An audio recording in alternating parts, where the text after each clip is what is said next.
আজকের অভিযানের এই গল্প শুধু একটি গ্রেপ্তারের গল্প নয়, এটি এমন একটি মাদক সাম্রাজ্যের পর্দাফাঁসের গল্প যার নাম শুনলেই আতঙ্ক ছড়িয়ে পড়তো পুরো এলাকায়।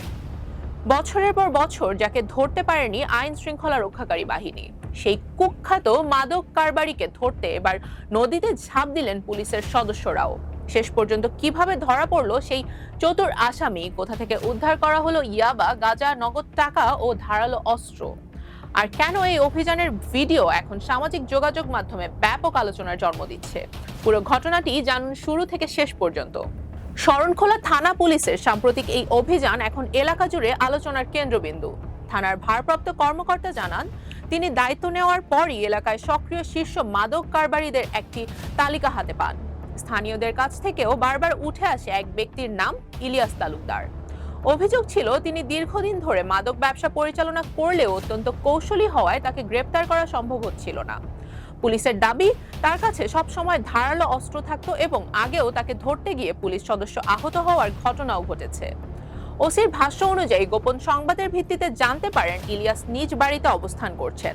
এরপর একটি বিশেষ দল নিয়ে অভিযান পরিচালনা করা হয়, কিন্তু পুলিশের উপস্থিতি টের পেয়ে বাড়ির ছাদ থেকে লাফ দিয়ে পালান তিনি।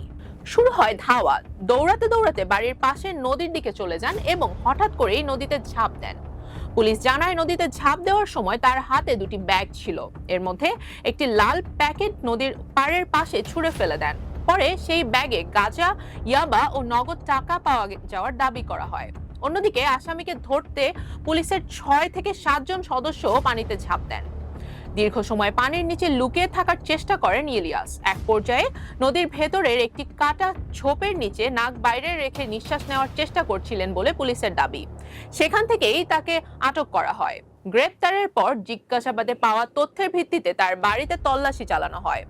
পুলিশের দাবি, বাড়ির সামনে মুরগির খোপের ভেতর লুকিয়ে রাখা একটি ব্যাগ থেকে একাধিক ধারালো অস্ত্র উদ্ধার করা হয়। একই সঙ্গে মাদক সরবরাহের বিষয়ে জিজ্ঞাসাবাদে ইলিয়াস জানান, আগের দিন তিনি সোহাগ ওরফে সোহেলের কাছ থেকে 200 পিস ইয়াবা সংগ্রহ করেছিলেন। এরপর অভিযান চালিয়ে সোহাগকেও আটক করা হয়েছে বলে জানান পুলিশ। পুলিশ আরো জানায়, ইলিয়াস তালুকদারের বিরুদ্ধে থানায় একাধিক মামলা রয়েছে। এর মধ্যে 7টি নিয়মিত মামলা মাদক সংক্রান্ত এবং আরো 2টি মামলায় তার বিরুদ্ধে ওয়ারেন্ট কার্যকর করা হয়েছে বলে দাবি করা হয়। ওসি বলেন, এলাকায় মাদক নির্মূলে তিনি জিরো টলারেন্স নীতি অনুসরণ করেছেন এবং যতদিন পর্যন্ত মাদককে শূন্যের কোটায় নামিয়ে আনা সম্ভব না হবে ততদিন এই ধরনের অভিযান চলতেই থাকবে। আরো একটি গুরুত্বপূর্ণ বিষয় তুলে ধরেছেন তিনি। তার দাবি, আসামির বাড়িটি এমনভাবে নির্মাণ করা হয়েছে যাতে প্রয়োজনে কয়েক সেকেন্ডের মধ্যেই পালিয়ে যাওয়া যায়। ছাদের পেছনে থাকা নারকেল গাছ ব্যবহার করে দ্রুত নিচে নামার ব্যবস্থাও আগে থেকেই পরিকল্পিত ছিল বলে পুলিশের ধারণা।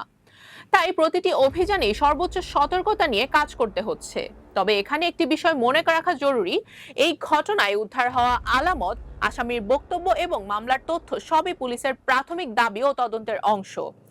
আদালতে বিচারিক প্রক্রিয়া সম্পন্ন হওয়ার আগ পর্যন্ত অভিযুক্ত ব্যক্তিকে আইনগতভাবে দোষী বলা যাবে না।